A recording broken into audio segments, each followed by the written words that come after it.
এক রাতের বৃষ্টিতে তছনছ হয়ে যায় দুধিয়া সেতু। বালাসন নদীর জলের তোড়ে ভাঙে সেতু। ছবি দেখাচ্ছি। দুধিয়া সেতু গত 6 অক্টোবর এক রাতের বৃষ্টিতেই তছনছ। তবে এবার বড় স্বস্তি উত্তরের পর্যটনে। আজ খুলছে দুধিয়ার বিকল্প হিউম পাইপের সেতু। বিশ্বজিৎ রয়েছে আমার সঙ্গে। বিশ্বজিৎ, উত্তরের পর্যটনে বড় স্বস্তি পর্যটকদের। আজই খুলছে দুধিয়ার বিকল্প এই সেতু।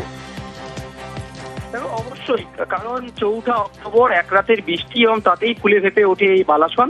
আর যার জেরে শিলিগুড়ি এবং মিরিক সংযোগকারী বালাসন নদীর ওপর যে লোহার সেতু তা ভেঙে পড়ায় কার্যত প্রায় যোগাযোগ বিচ্ছিন্ন হয়ে পড়ে মিরিক শিলিগুড়ির, এবং এতেই প্রায় অর্থনীতি যেমন একদিকে পুরোপুরি ভেঙে পড়ে, তেমনি পর্যটন ক্ষেত্রেও পুরো ধাক্কা আসে। আর মুখ্যমন্ত্রীর নির্দেশের পর এই বিকল্প সেতুর কাজ শুরু করে পূর্ত দপ্তর।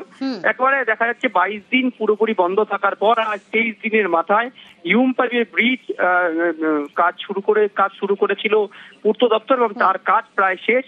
কিছু কাজ রয়েছে, তা দুপুরের মধ্যে শেষ হবে বলে মনে করা হচ্ছে, এবং দুপুরের পর স্বাভাবিকভাবে যান চলাচল স্বাভাবিক করে দেওয়া হবে, এবং তার জোর প্রস্তুতি কিন্তু ইতিমধ্যে শুরু হয়ে গিয়েছে। বেশ বিশ্বজিৎ। आधिकारिक से तो काल से ही खुला है, लेकिन सुनता है, हम लोग भी सुन रहे हैं थोड़ा 11 बजे डीएम थोड़ा अनाउंस करेगा ये रास्ता खुलने के लिए। फिर भी जो भी एम्बुलेंस वगैरह हो, जो भी तो अभी जो भी सीनियर सिटीजन होगा चल नहीं सकता है ना, वो लोग तो जा सकता है, इसमें तो कोई इशू नहीं है। अभी टूरिस्ट का भी टाइम है, टूरिस्ट बाहर से बहुत आ रहा है, इसलिए उनको भी हम लोग को देखना होगा। जितना भी बाहर से आदमी आएगा वैसे तो अच्छा रहेगा ना। আরো একটা ছবি দেখাই আপনাদের। সাফারি গাড়ি আটকে দাঁড়িয়ে দাঁতাল। পর্যটকদের গাড়ির সামনে হাতি। আলিপুরদুয়ারে চিলাপাতার ঘটনা। দুর্যোগের পর লোকালয়ে হাতির আনাগোনা। খাবারের সন্ধানেও গ্রামে ঢুকছে হাতি। পর্যটক ও স্থানীয়দের সতর্ক থাকার পরামর্শ।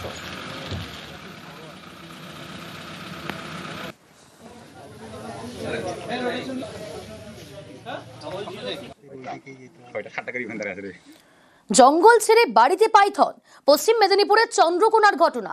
বাড়ি থেকে পাইথন উদ্ধার বন দফতরে। খাবারের খোঁজেই লোকালয়ে বলে অনুমান সাপটিকে ফের ছাড়া হবে জঙ্গলে। রাখা যাচ্ছে না, ধরে দিই না, আর পারবো না, হাতে জড়িয়ে দিচ্ছি, আমি আর পারবো না, কেটে দিচ্ছি, এই জড়িয়ে দিচ্ছি হাতে। ঘাটাল মাস্টার প্ল্যানের কাজে আরো এক ধাপ। নো কস্ট মডেলে শুরু হলো শিলাবতী নদী এবং শোলাটোপা খাল সংস্কারের কাজ। এই মডেল অনুযায়ী রাজ্য সরকারের কোনো খরচ হবে না। নদী এবং খালের ড্রেজিং করা মাটি বিক্রি করবে ঠিকাদার সংস্থা। লাভের একটা অংশ রেখে বাকি টাকা দেবে রাজ্যকে।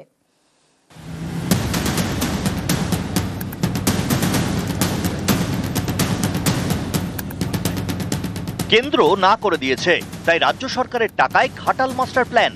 এর জন্য রাজ্যের বাজেট 500 কোটি টাকা বরাদ্দ হয়েছে। কাজ অনেকদিন আগেই শুরু হয়ে গিয়েছে।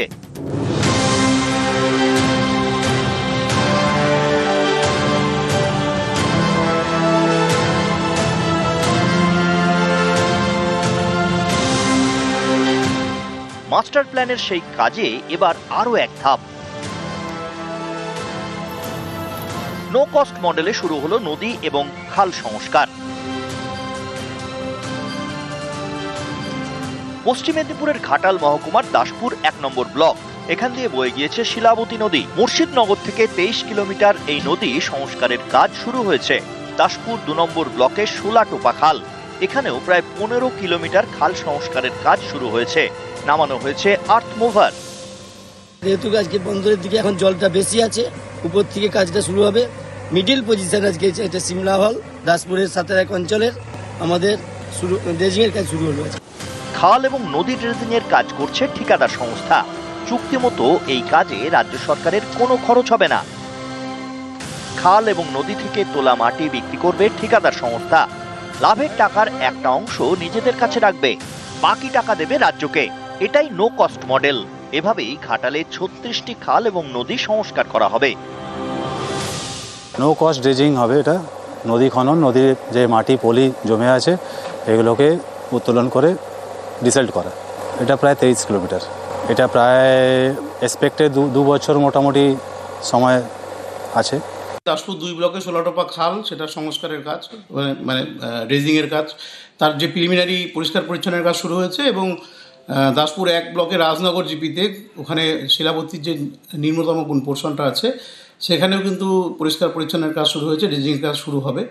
তো শিলাবতী এবং বিভিন্ন খাল এই মাস্টার প্ল্যানের সঙ্গে যুক্ত, সেগুলো খনন করা হবে। কালী পুজোর আগে ঘাটাল মাস্টার প্ল্যান নিয়ে প্রশাসনিক বৈঠক করেন সেচমন্ত্রী মানস ভূঁইয়া, ঘাটালের সাংসদ দেব। বৈঠক শেষে জানানো হয় কালী পুজো মিটলেই মাস্টার প্ল্যানের কাজ শুরু হবে। সেই মতো শুরু হয়েছে নদী এবং খাল সংস্কারের কাজ। ঘাটাল থেকে সুকান্ত চক্রবর্তী, নিউজ 18 বাংলা। মুসলিম ভোট চান না এ কথা কোনোদিন বলেননি, দাবি শুভেন্দু অধিকারীর। এ নিয়েই চর্চা। তৃণমূল কটাক্ষ করে বলছে মুসলিম ভোট ছাড়া এই রাজ্যে বিজেপি ভালো ফল করতে পারবে না। এটা বুঝতে পেরে ভোটের আগে এখন এভাবেই সুর বদল। আমি মুসলিম ভোট চাই না এ কথা কোনোদিন বলি না। আমি যেটা ধ্রুব সত্য বলি যে আমরা মুসলিম ভোট পাই না।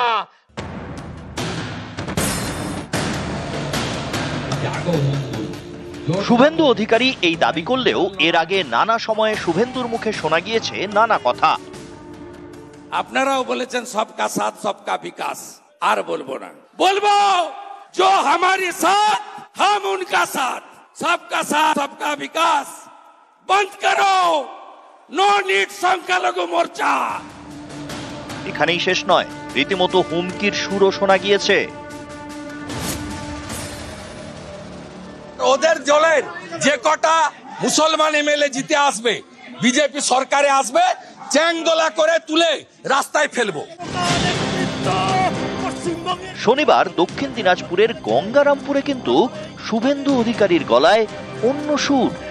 আমি মুসলিম ভোট চাই না এ কথা কোনোদিন বলি না। আমি যেটা ধ্রুব সত্য বলি যে আমরা মুসলিম ভোট পাই না।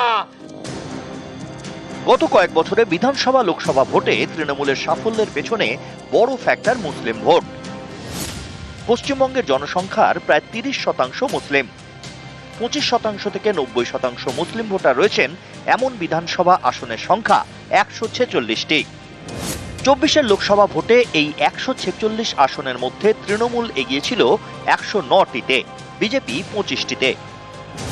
21 বিধানসভা ভোটে 146 আসনের মধ্যে 131 আসনে জেতে তৃণমূল, বিজেপি জেতে 14 আসনে। এই অঙ্ক মাথায় রেখেই কি শুভেন্দু অধিকারীর গলায় অন্য সুর? তৃণমূলের মুসলিম ভোটে ভাগ বসাতে না পারলে যে এই রাজ্যে ভালো ফল করা কঠিন, সেটা বুঝতে পেরেই কি ভোটের আগে এখন সুর বদল? ভারতীয় মুসলিম আপনাদের নিয়ে আমাদের কোনো সমস্যা নেই। আমি মুসলিম ভোট চাই না এ কথা কোনোদিন বলি না। আমি যেটা ধ্রুব সত্য বলি যে আমরা মুসলিম ভোট পাই না। নরেন্দ্র মোদী সব দিয়েছেন, ভারতীয়দের দিয়েছেন, জাত দেখেননি, ধর্ম দেখেননি। কিন্তু আপনাদের পাড়াতে যখন সুকান্ত মজুমদার যায়, শুভেন্দু অধিকারী নন্দীগ্রামে যায়, আপনারা বলেন এ তো জয় শ্রীরামের পার্টি এসেছে, তাই একে ঢুকতে দেব না, ভোট দিতে দেব না। এটাই হলো সমস্যা। সংখ্যালঘুদের সম্পর্কে কি কি ভাষায় অসম্মান করেছেন শুভেন্দু অধিকারী, তো ভুরি ভুরি তার তো রেকর্ডই রয়েছে। এটা হচ্ছে ঠেলার নাম বাবাজি। বুঝতে পারছেন জনগণের দ্বারা প্রত্যাখ্যাত। আর 2 নম্বর বুঝতে পেরেছেন যে এই যে ধর্মের নামে বিভেদের যে প্ররোচনামূলক বিবৃতিগুলো উনি দিয়ে পার পেয়ে যেতেন, রক্ষা কবচ আজ নেই। এখন সব স্টেটমেন্টে একটু পরিবর্তন পাওয়া যাবে, নরম নয়। আমি মুসলিম ভোট চাই না এ কথা কোনোদিন বলি না। নিউজ 18 বাংলা। ফের সংখ্যালঘুদের বার্তা বিরোধী দলনেতার। এসআইআর মানেই এনআরসি নয়, ভবানীপুরে মন্তব্য শুভেন্দু অধিকারীর। এসআইআরে হিন্দুদের একাংশের বিপদ, রাজবংশী মতুয়ারা বিপদে পড়ছেন, অভিযোগ কুণালের। দিশাহীন রাজনীতি বিজেপির তোপ কুণাল। আপনাদের এত চিৎকার কেন, ঘেউ ঘেউ করছেন কেন? এসআইআর মানে এনআরসি বলছেন কেন? আমরা তো বলছি মুসলিম ভোট আমরা পাই না, আমরা চাই কিন্তু দেয় না। আমরা তো বারে বারে বলছি কোন ভারতীয় মুসলিমের নাম এসআইআর এ বাদ যাবে না, যেভাবে বিহারে হয়েছে সেভাবে এখানে ফাইনালি এসআইআর এর পরে একটা ত্রুটি মুক্ত ভোটার তালিকা হবে, সেই ভোটার তালিকায় নির্বাচন হবে।